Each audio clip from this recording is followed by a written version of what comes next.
Hello everyone, it's me Varus and I'll be giving you an update on the tropics. Big video, big things to talk about and lots of stuff to get updated on. I was going to do a US forecast video today, but that is going to be delayed to probably tomorrow because there's been an uptick in some really interesting Atlantic tropical activity, but I'll go over the Pacific as well. If you do enjoy this video, please consider subscribing, liking, and sharing with your friends. Let's get right into it. So right now we'll start right off at the National Hurricane Center. Let's jump right back to the Eastern Pacific. And the main thing I'm watching is Hurricane Narda, currently an 85-mile-per-hour storm. Pretty impressive on radar, lots of convection going on. Gonna generally track west southwest, and then eventually head west northwest, and then could make a turn up north. Now it still will be a hurricane by 5 a.m. Sunday at the end of this cone, so maybe if it does continue to turn, there's some signs that it turns closer or back towards California. We'll have to watch out, otherwise it'll just really be out to sea. But right now it's no real effect to land as it continues to chug that way. There is a little island, is there? No islands, but I mean a couple over here, but doesn't look to be any direct impacts. Maybe getting some of the high clouds from Narda. Besides that, the Pacific remains pretty quiet. If we hop over to the Atlantic, whole different story. We got Hurricane Gabrielle, 130 mile per hour category major hurricane, and 130 mile per hour category 3. And it's chugging eastward, gonna continue heading east, maybe straight towards Spain. Gotta watch out. If it does impact Spain, I may have a little video on that. But we'll see about that. Overall, pretty impressive storm though. Gonna pass 35 north as a major hurricane, which we don't see that often with the cool temperatures over here. So the cooler waters will start to weaken Gabrielle though, as well as some hostile sheary environment as it continues to head north. So we'll get extra tropical later on. Besides that, two other areas we're watching. Disturbance 1, 90% in the next 48 hours. Or 7 days, 60% in the next 48 hours, 60% in the next 7 days, 20% in the next 48 hours with Disturbance 2. This is the one I'm watching for any land impact. Disturbance 1 could get a little closer to the coast, maybe get closer to Bermuda. Disturbance 2 is what I'm really watching for the Bahamas, the islands, and more of a chance for the southeast coast. So that's what we're looking at. So that one, we're going to take a look at IRs, Invest 94L. Not that impressive, okay? Mid-levels looks more impressive than the low levels. We have a spin right here, is where I'd say it is. Convection, mainly southerly and easterly based. Nothing on the west side. Shear and dry air are the main two issues. Besides that, there is some outflow that is kind of working on the south side and north side, but again, west side is bare, and so if this wants to become a cyclone, I'm going to really have to wrap around and fire off convection on this side. On the side that it is performing well, some good cloud tops, good outflow and convection, and so that will keep the storm going. It's just in a semi-conducive environment, so it's going to have to take advantage of what it can get to organize and strengthen further. 93L, a little better looking in the low levels.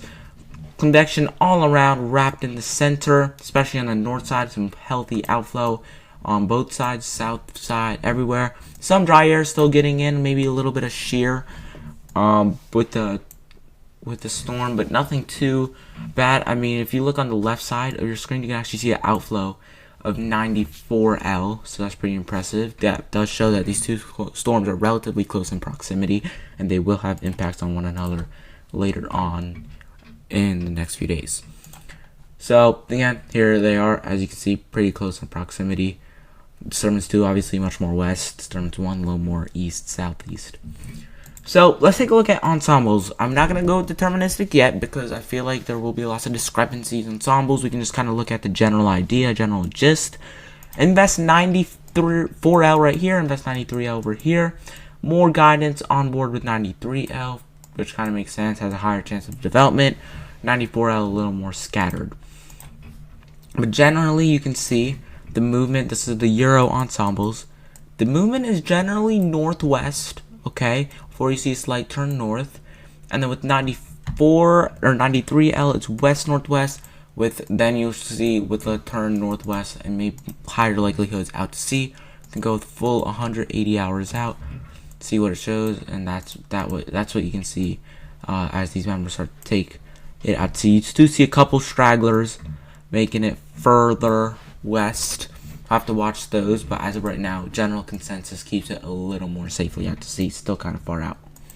Besides that, 94, that's 93L. 94L, again, shows that northwest turn, heads north, but we could have an upper level trough feature in the southeast. If the flow goes like this, and so that could tug this storm back into the coast, and that's something we're really going to have to watch out for. Consensus of the European is going to keep shifting, but consensus likes to bring this into the Outer Banks and further north, and that's something we're going to have to watch out for. With that upper level trough, if it is there, this could yank the storm back into the coast. If it's not there, could graze it, could go out to sea. Maybe an external feature like a ridge builds on top and abruptly switches, turns it west or continues heading north. Lots of stuff to figure out with 94L. Another kind of model guidance seen people using is the Google DeepMind. Won't pay too much stock into this, but just to look at it, here is 93L, going to continue heading west-northwest. Many models are very vigorous with this on the Google DeepMind. Here's 94L signal. Keeps it looking a little more west than the European models. Some sneak it into Cuba and try to get into the Gulf. I'd say most keep it closer to the southeast, but even then, it's like not too many members. So if we can go full 180 hours out, see if it teases anything else. And yeah, there you have it. So the DeepMind, some models or a couple stragglers on 93L keeps it further west. Many curve it out. And 94L, most I'd say get it closer to the southeast coast. Many is like tropical storms, hurricanes, as far as north as Cape Cod, some into Florida, and then a couple try to get into the Gulf. If it does get into the Gulf, bomb time. So we'll keep looking at that. Steering currents. I'm just gonna start with the Canadian because I feel like it best represents it. So there's your upper level trough right here in the southeast. Here's 93L, 94L. Bermuda high kind of breaking down, some troughs up here, and a rigid high pressure zone of flow up here in the north. Let's watch these features as we continue, and you can see 94L or 93L, keep confusing them, kind of gets trapped. Both storms kind of get trapped under this tall ridge up here, and then Bermuda high. It is kind of weak, but it rebuilds a little, and this is something, if it's a weaker storm, could push it closer into the southeast coast for 94L. If you continue, does look like this trough up here picks up 93L and takes it out as the Bermuda high breaks down. That would also allow 94L to escape, but if that upper level trough, which on the Canadian doesn't show it anymore, but if it remains there and there's a little bit of ridging here, even if there's not too much ridging and the upper level trough is strong enough, could yank this storm closer back to the southeast coast. Lots and lots of players. And also depends how close and how strong 93L. 93 and 94, since they're so close, will impact each other. Track, intensity, etc. So we're going to have to watch out. It's going to be a really tricky forecast for both of these storms. And I mean, at the end of the model, you can see 94L gets right near Bermuda. Kind of slows down just a bit.